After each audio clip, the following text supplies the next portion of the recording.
Wazir, it's good to see you well.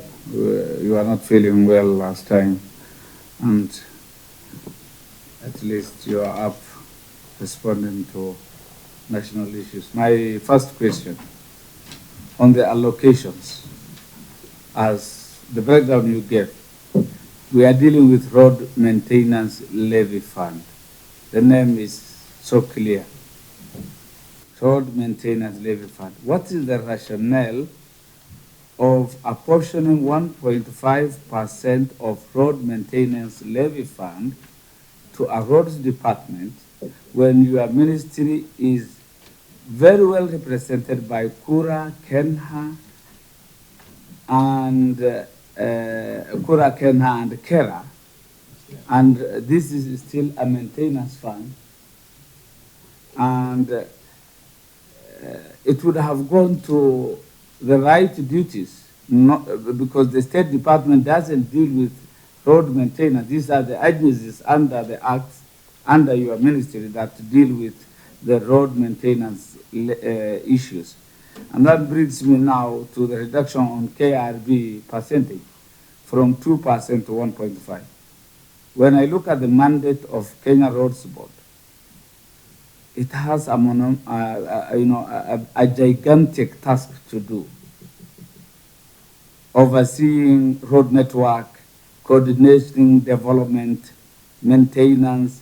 It is the advisor-in-chief of road maintenance, making sure that there is efficiency and cost effectiveness in regard to road maintenance. You reduced it from 2 to 1.5, whereas we wanted them to cascade their functions to counties to make sure that the standards are maintained.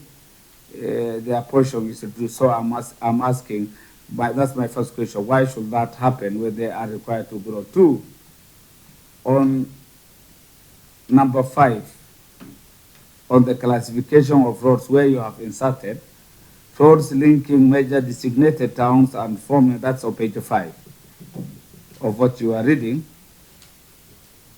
and forming a continuous network with A and B roads. What are designated towns in our law, in our laws? Urban centers are coming. It will take time for them to be designated or recognized in laws. What are these designated towns? Are mainly the 5 cities known in Kenya, municipalities. From where I come from, there might be no designated town, which means you will deny me a chance for road classification. So could there be any ambiguity insofar as what designated towns are? And thirdly, through the chair, you have securitized 50% of RMLF. And here there is another breakdown. Are we talking of a different thing minus the 50%? Then the second question, there was the 7 shillings. Where does it fall into this percentage, into the matrix? Then you even envisaged that you wanted to securitize another 5 shillings. Where will it fall into this percentage? Sorry to ask, but it's out of ignorance that I did it. And my last rider, as you securitize, my constituency doesn't get equity in the securitization. It doesn't get 1 single shilling. And I pay fuel, levy fund. The only road I had is always, I don't want to be a perpetual complainer. It doesn't benefit me as a member of parliament and as a Kenyan. Securitization. Thank you, sir. Appeal and another ruling, which puts us in a difficult place. Having said that, Chair, let me then deal with the question of, is it, I don't know, I was asking my peers where the 50%, I'm just trying to understand, of the total basket of the collection stipulated in the Section 6, which adds up to about 70 billion plus or minus before the 7 shillings, the sharing of that amount is basically in the ratios that have been stipulated. It will be 31% to Kera of the total basket, 14% of the total basket, So I didn't quite understand where the 50% is coming from, because the 50% that we are introducing, or that basically I'm getting confused with, is the fact that the Roads Act allows securitization for up to 50%. So I don't know where the 50% is coming from, if that can be clarified. But maybe that will be clarified later. Let me just go through the questions one by one. Honorable members, the 31% to Kera, which no much questions have been raised on, and the 1.5%, which has been seriously questioned, is money we need as a ministry. Waziri, allow me to, before you proceed with that point, we dispense with 50%, so that we clear with that particular.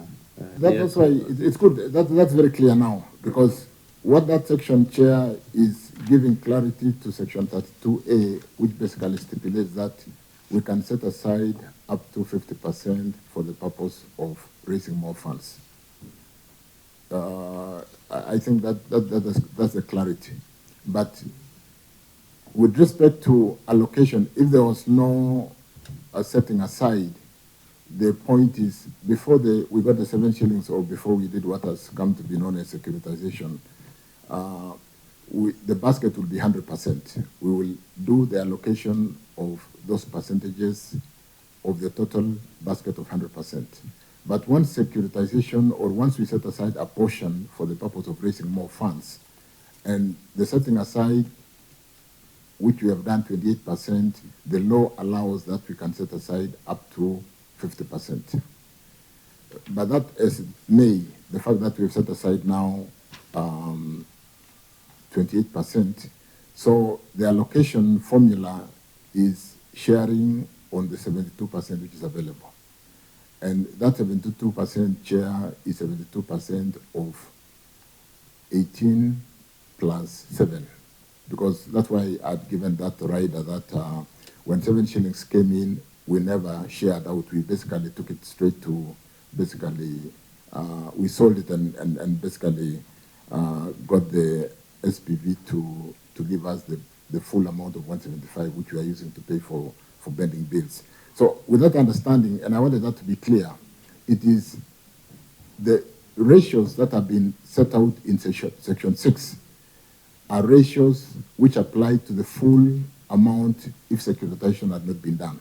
But to the extent that we have now done 28%, what is available is 72%, and therefore the sharing is on 72% balance.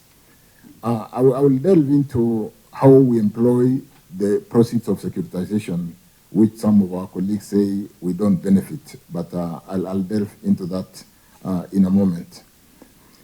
Allow me to then, in a more structured way, deal with the questions one by one, and as raised by Saney, the issue is really the ratios. 31%, 14% would be applied on the 100% if securitization has not happened.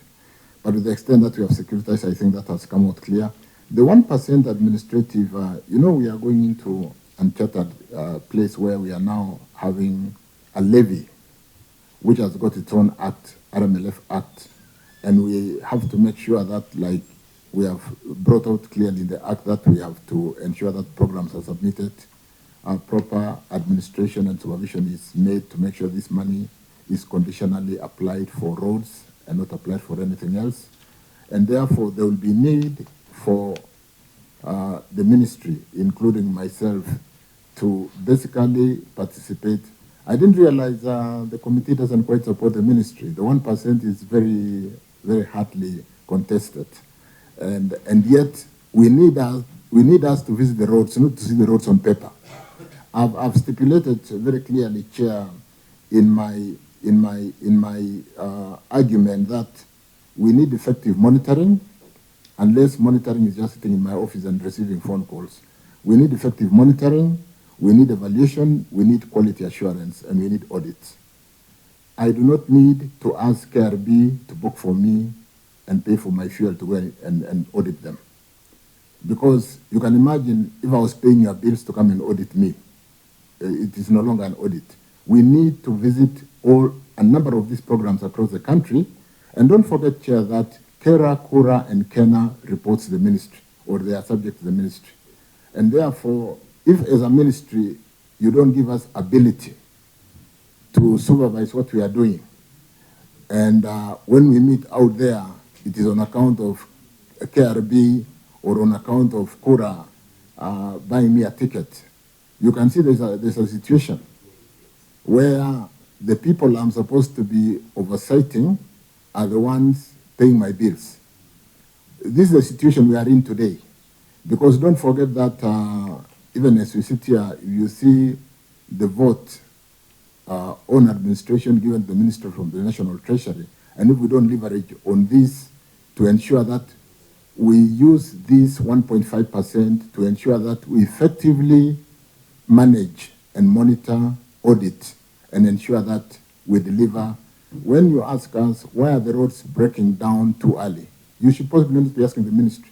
We should be asking Kera and Kura, because we have not been facilitated on the quality aspect of managing the roads, building the roads network.